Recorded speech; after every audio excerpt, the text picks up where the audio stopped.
এই কাঠফাটা গরমে বাইরে থেকে ঘরে ফেরার পর কেউ যদি আপনার হাতে ঠান্ডা এক গ্লাস কাঁচা আমের শরবত ধরিয়ে দেয় তাহলে কেমন লাগে বলুন তো।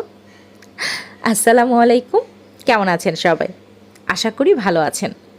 Recipes and blogs by Shamima Afrin চ্যানেলের পক্ষ থেকে আপনাকে শুভেচ্ছা।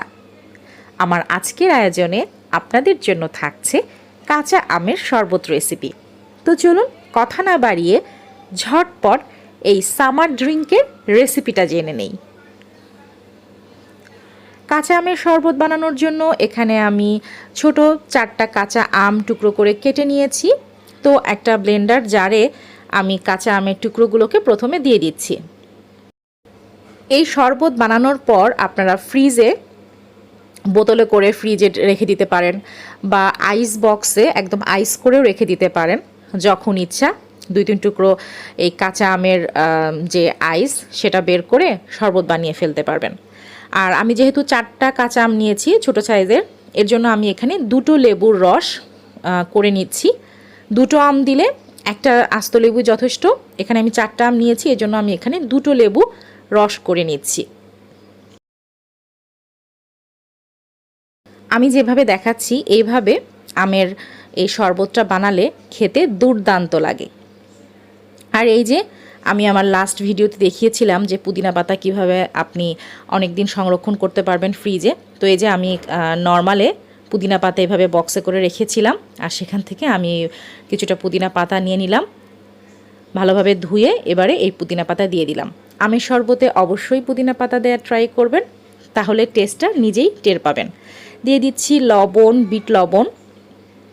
শরবত বানাতে এই লবণ, বিট লবণ, চিনি এইগুলোর মানে টক ঝাল মিষ্টির ব্যাপারটা মানে টেস্টটা সম্পূর্ণ আপনার উপর নির্ভর করবে। আর এখানে আমি এই যে 3 চামচ চিনিও দিয়ে দিচ্ছি। টক ঝাল মিষ্টি একটা শরবত হবে।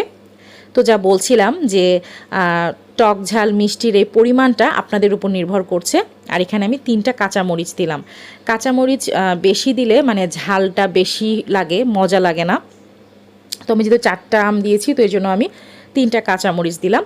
আর এই যে দেখুন একবারে এগুলো পেস্ট করে নিলাম। এই অবস্থায় আপনারা কিন্তু বরফ বানিয়ে ফ্রিজে রাখতে পারেন। আর এবার এখানে আমি ফ্রিজের ঠান্ডা পানি দিয়ে দিলাম, দিয়ে আবারও এটাকে আরও কয়েক সেকেন্ড বিট করে নিব। তৈরি হয়ে গেছে আমার কাঁচা আমের দারুণ সুস্বাদু শরবত।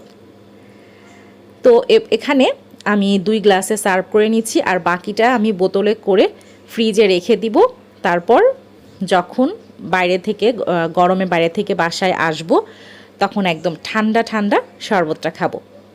তো কেমন লাগলো আমার আজকের এই সহজ রেসিপিটা? আশা করি ভালো লেগেছে। ভালো লাগলে অবশ্যই আমার চ্যানেলটি সাবস্ক্রাইব করবেন এবং পাশে থাকা বেল আইকনটি অন করে দিবেন, যাতে করে আমার দেয়া কোনো ভিডিওর আপডেট আপনার মিস না হয়ে যায়। আপনারা সবাই ভালো থাকুন, সুস্থ থাকুন। এই গরমে নিজের শরীরের যত্ন নিন। আল্লাহ হাফেজ।